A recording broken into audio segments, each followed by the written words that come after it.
Doctor Cristóbal Ramón Sánchez Díaz tiene 68 años de edad, nacido el 6 de julio de 1950, egresado a la Universidad Nacional de Asunción, doctor en Ciencias Jurídicas por la Universidad Nacional de Asunción con la tesis doctoral La teoría de la imputación objetiva, su implementación en el Código Penal, doctrina y derecho comparado, calificación summa cum laude. Ejerció la profesión por más de 20 años, fue juez de primera instancia en lo criminal, miembro del Tribunal de Apelaciones Primera Sala Penal, miembro y presidente del Consejo de la Magistratura, director de la Escuela Judicial, miembro del Jurado de Enjuiciamiento de Magistrados, actualmente miembro del Tribunal de Apelación Tercera Sala. Ejerce la docencia en la Universidad Nacional de Asunción y en la Escuela Judicial. Tiene disertaciones y exposiciones. Buen día, doctor Cristóbal Sánchez. Tiene 10 minutos para referirse sobre los ejes temáticos. Así también el compañero Ignacio estaría indicándole con la carpeta amarilla y la carpeta colorada a medida que transcurre el tiempo.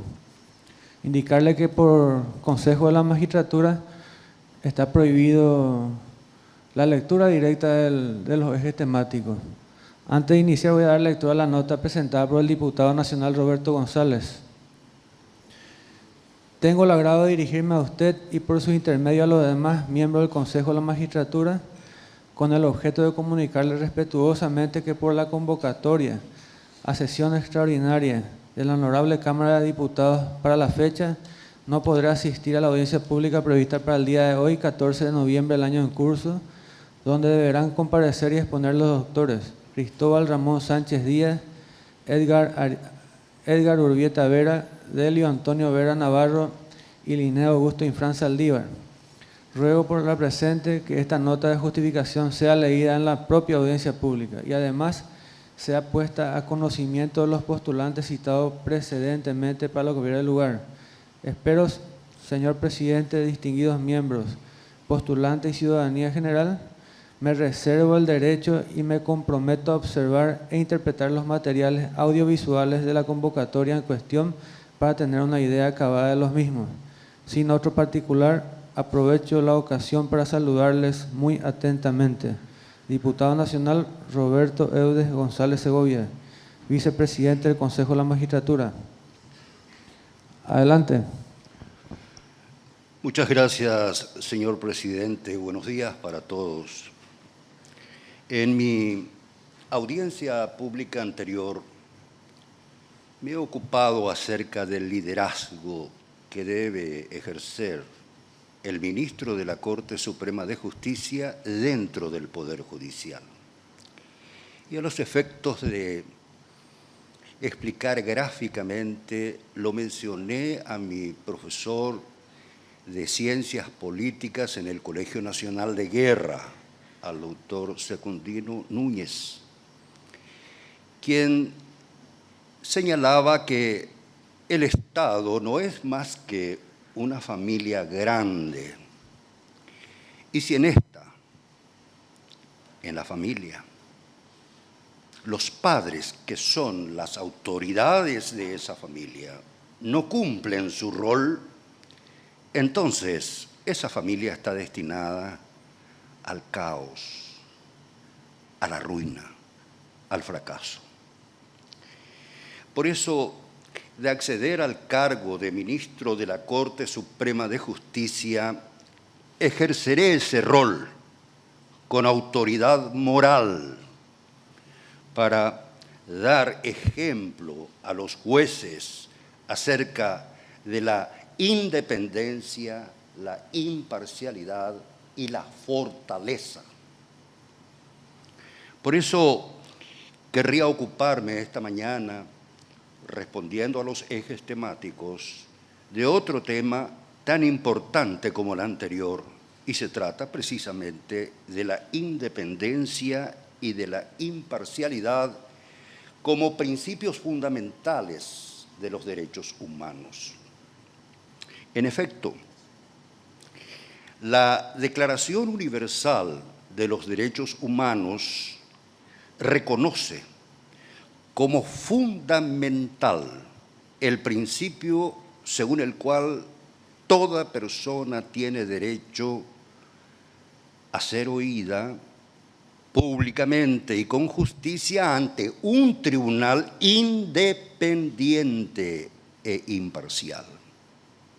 En el mismo sentido, el Pacto Internacional de los Derechos Humanos y el Pacto de San José, que integra nuestro ordenamiento jurídico, garantizan también que toda persona tiene el derecho a ser oída ante un tribunal competente, independiente e imparcial. Nuestra Constitución Nacional, a su vez, consagra este mismo principio al disponer que toda persona tiene el derecho a ser juzgada por un tribunal independiente e imparcial. La Constitución emplea el verbo juzgar cuando los instrumentos internacionales decían ser oído, el verbo oír. La independencia y la imparcialidad son principios sine qua non para el ejercicio de la función jurisdiccional. El que no es independiente, el que no es imparcial, no puede ser juez. Así lo establecen los principios de Bangalore,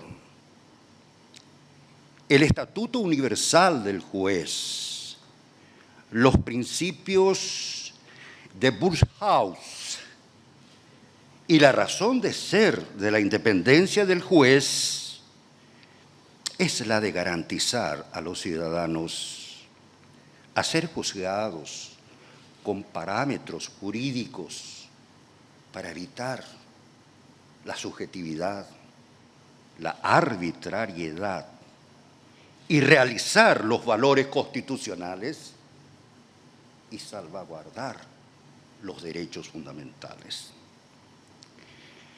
El juez es independiente cuando determina desde el derecho vigente la solución justa,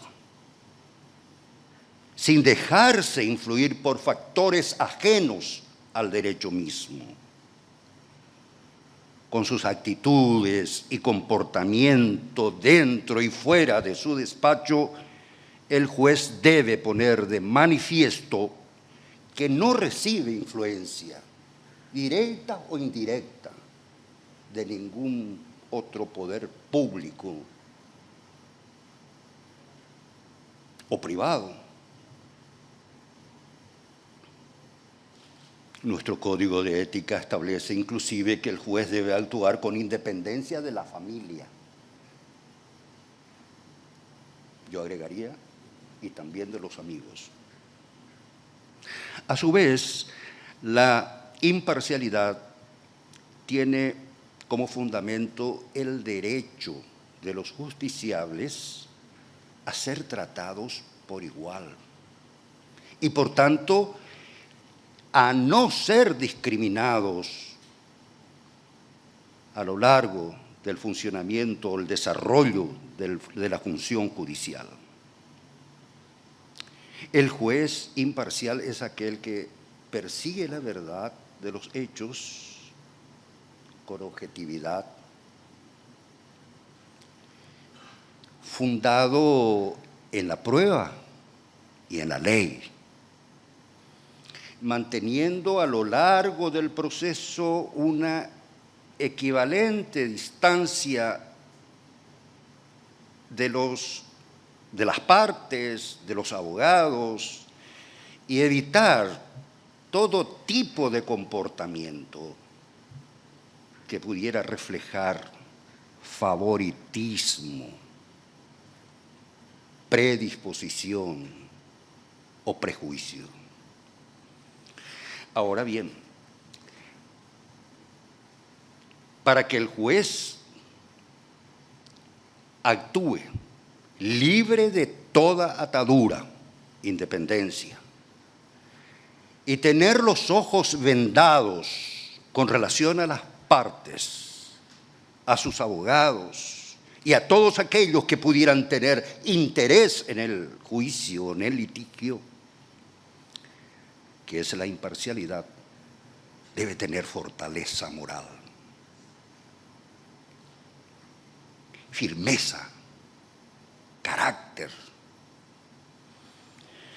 Solo así rechazará todo intento de torcer el fallo judicial.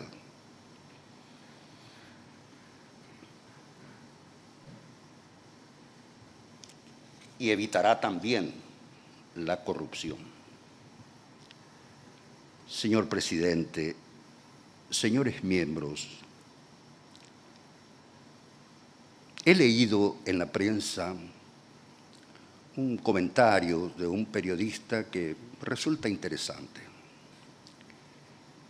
Él mismo se hace esta pregunta: ¿quiénes son las personas que están dentro de las hermosas exposiciones en estas audiencias públicas?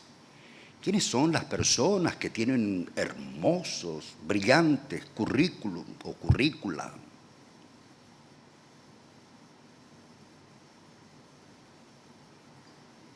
Que se hace el periodista varias preguntas al respecto. Y permítanme responder a esa pregunta con mi testimonio de vida profesional. Porque la cita que voy a hacer es de hace mucho tiempo y tenemos la memoria muy frágil. Corría el año 1993. El Tribunal Electoral de la capital, aún no existía el Tribunal Superior de Justicia Electoral, año 1993. Convocó a elecciones generales y se dictaron los decretos pertinentes.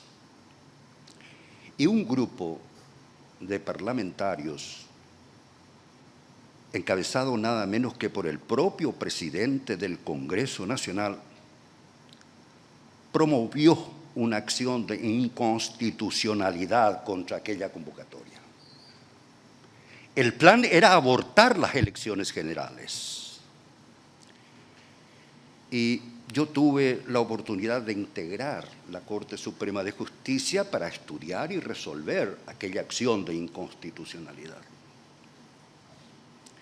Y obviamente la resolución fue el rechazo in limine de aquella acción. Y permítanme leer 2 líneas de la conclusión de este fallo. Y decía: por tanto, fundada en cuanto antecede y con el fin de llevar la paz y la tranquilidad al pueblo que sigue con interés y preocupación el proceso de transición a la democracia que vive la República, la Corte Suprema de Justicia resuelve rechazar in limine.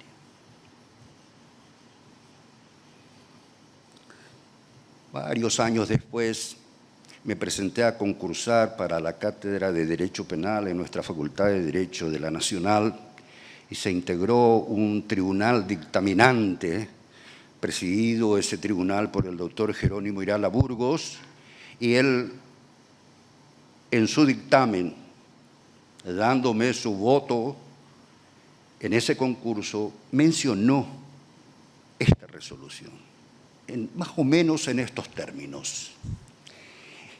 Esta resolución tuvo prácticamente los mismos efectos que las armas empleadas el 2 y 3 de febrero de 1989, porque permitió la apertura a la democracia en nuestro país. Hay otro fallo que también querría mencionar, que era casi coincidente con aquella acción de inconstitucionalidad, quiere decir que era en el año 1993. La Asociación Nacional Republicana, por vía de un amparo, logró cerrar las fronteras a los connacionales residentes en el extranjero para aquellas elecciones y se planteó una acción de inconstitucionalidad contra aquella resolución Y también integré la Corte Suprema de Justicia y hemos resuelto abrir las fronteras a los connacionales residentes en el exterior. Son dos resoluciones muy importantes, trascendentes, y fíjense si no existieron presiones. Pero no me tembló la mano para firmar aquella resolución, porque actué con independencia, con imparcialidad, y tuve la fortaleza de afrontar las consecuencias de esas resoluciones, porque pocos años después fui destituido del cargo de miembro del Tribunal de Apelaciones de aquel entonces. Señor presidente, señores miembros, está terminando mi tiempo y entonces voy a redondear con estas dos palabras.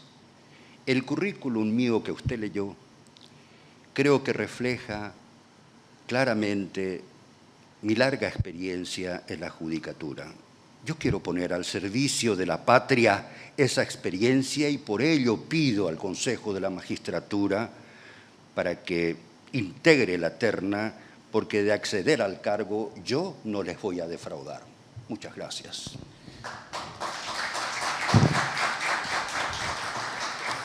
Muchas gracias, doctor. Tiene la palabra la doctora Amparo Samaniego, viuda de Pacielo. Buenos días, doctor. Usted inicia su exposición hablando de liderazgo. Sí. Y eso me lleva a una cosa que recordé, que justamente en el año 93, comienzos del 93, yo no lo conocía a usted personalmente, sino a través de, era el esposo de una colega mía. Entonces, recurre a mí contándome una consultora en derechos humanos, es compañera también de facultad, y me dice, tengo que enviar un informe lapidario sobre el Panchito López. Terrible, me da pena tener que decir eso, pero ahí los condenados son poquísimos, entonces no tengo más remedio que hacerlo. ¿Qué se puede hacer? Y le digo yo, bueno, yo lo que puedo hacer es pedir una audiencia con el presidente de la Asociación de Magistrados, que ocupaba justamente usted en ese momento, esa presidencia. Por eso es que yo lo veo a usted como representante de los magistrados, conoce la problemática de los magistrados y también la de los abogados, porque llegó incluso a representarlos en el Consejo de la Magistratura. Entonces, pedí esa audiencia, fue concedida, le expliqué el problema a usted en su despacho. Me dio una inmensa satisfacción saber que lo tomó con tanta seriedad y diligencia, que 30 días después, el informe que fue sobre el Panchito López había dejado de ser lo que fue inicialmente. Había condenados y casi nadie ya sin condena. O sea que eso fue gracias, supongo, que a su liderazgo como presidente de los magistrados, porque los casos estaban en diferentes juzgados. Entonces, ahora yo le pregunto, doctor, ¿cómo piensa ejercer un liderazgo similar desde la Corte con todos estos principios que usted acaba de mencionar, acciones concretas, 2 o 3 acciones concretas? Por ejemplo, así como los 2 nuevos ministros plantearon de entrada la transparencia a través de las audiencias públicas, y en fin, y me satisface que sea usted una persona que pertenece a ambos colectivos, porque los 2 ministros anteriores, uno pertenece a un colectivo y el otro a otro colectivo, muy bien representado, por supuesto, pero cada uno tiene su visión parcial. Muchas gracias, doctora Amparo.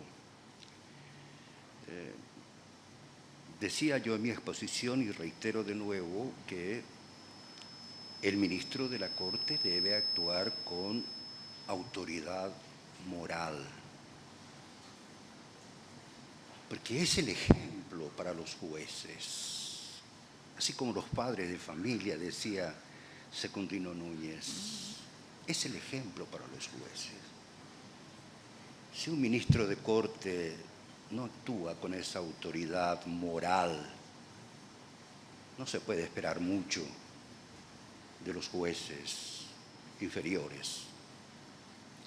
Y yo sé que en la Corte Suprema de Justicia existen magistrados que tienen esa autoridad moral también. Y haremos esfuerzos juntos para dar ejemplo a los jueces. Por ello yo estoy recordándome de varios presidentes de corte, entre ellos, permítame citarlo, doctor Amparo, su propio marido, el doctor Luis María Argaña, el doctor José Alberto Correa, el doctor Jerónimo Irala Burgos. Cito a ellos y con ellos me estoy refiriendo a todos los otros de aquella época que tenían realmente autoridad moral. Daba gusto trabajar con esos presidentes y ministros de la Corte Suprema de Justicia porque te daba fuerza para enfrentar. Yo nunca voy a olvidar una anécdota y con esto termino, que tuve yo un caso cuando era juez de primera instancia y el doctor Argaña era el presidente de la Corte, me convocó a su despacho y me hizo leer una atenta nota, carta, tarjeta de presentación de uno de los más importantes militares de aquella época. Leí todo, leyó, me pregunta, sí, señor, lea esto también. Y era también de una persona muy importante de aquella época. ¿Leyó? Sí, leí. Mire el destino. Y agarró ambas tarjetas, la rompió y lo tiró al basurero. Y agregó, usted es el juez, actúe como juez. Salí yo con una fortaleza impresionante. Y aquí en el auditorio está presente un colega que era juez del menor en aquel entonces y hace relación a ese caso. Gracias, doctor. O sea que tomando las palabras del profesor Secundino Núñez, que también, gracias a Dios, fue mi profesor, pero en la secundaria, usted tiene la imagen de la Corte, o sea, del Poder Judicial, como una familia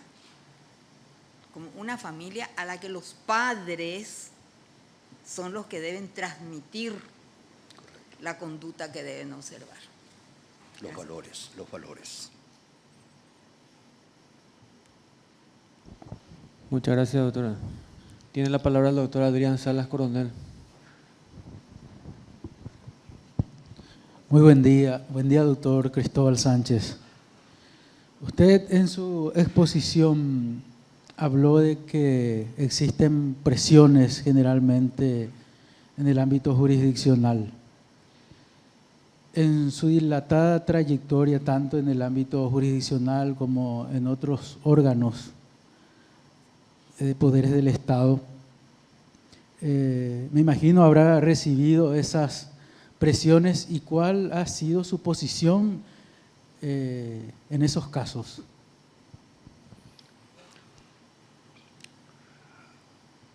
Sí, yo creo que permanentemente todos los magistrados recibimos presiones y una de las que más ejerce ese tipo de presión a la que me estoy refiriendo es la prensa. Cuando la misma prensa presenta a un sospechado de un hecho punible, lo presentan ya como sentenciado. Y es una forma de presionar. Y hay que, siempre lo he afrontado con fortaleza, porque ese es uno de los principios fundamentales, está previsto en nuestro código de ética, la fortaleza, tener carácter y firmeza en las decisiones.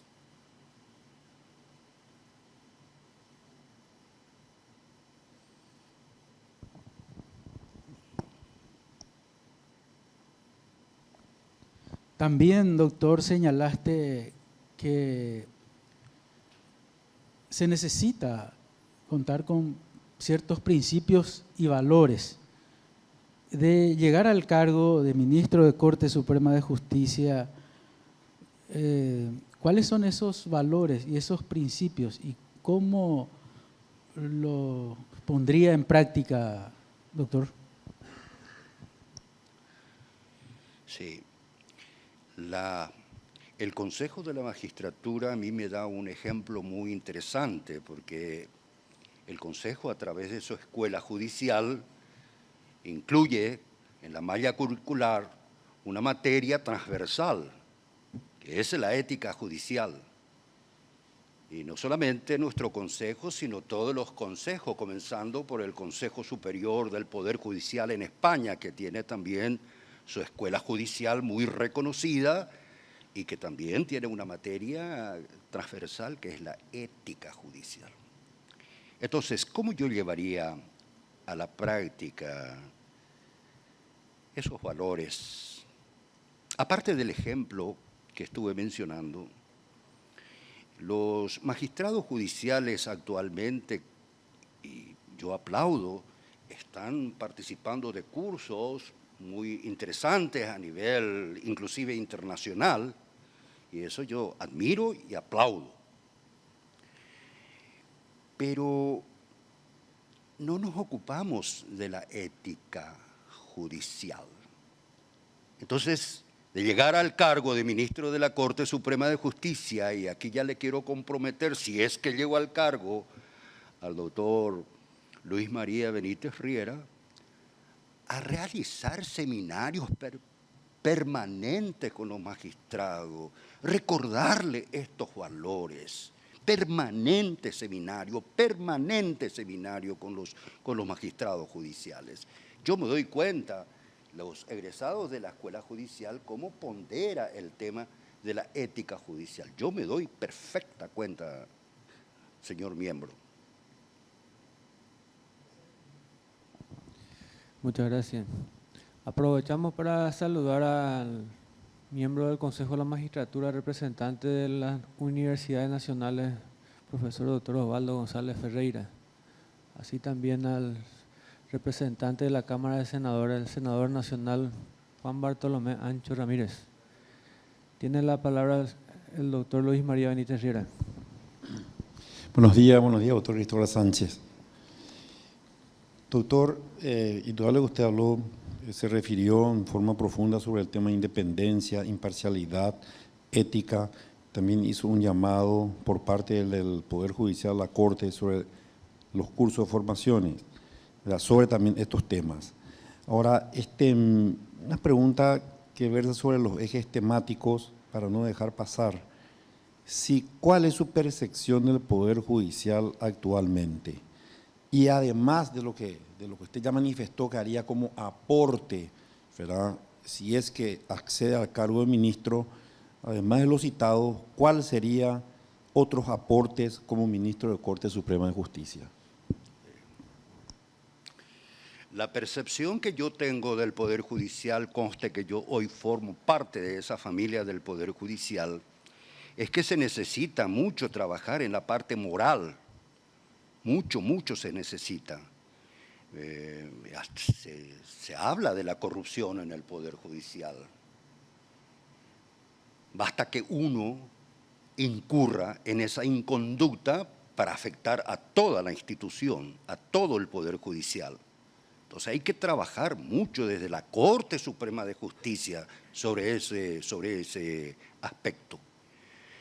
El tema también de la mora y de la dilación de los procesos. Son dos conceptos, a mi modo, muy distintos. La mora es el incumplimiento de los plazos por parte del juez. El juez que no dicta su resolución dentro del plazo incurre en morosidad. Y él es responsable de eso. Y hay que luchar también contra eso desde la Corte.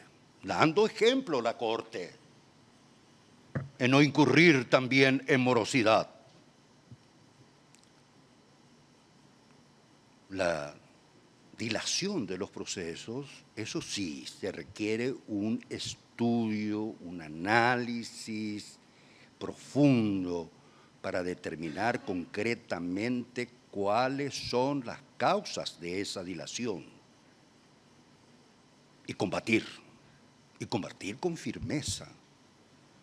La Corte Suprema de Justicia tiene iniciativa parlamentaria y creo que analizando las causas de esa dilación, como las famosas chicanas judiciales, pues elaborar proyectos de ley y aplicar sanciones más severas a los chicaneros, etcétera, etcétera.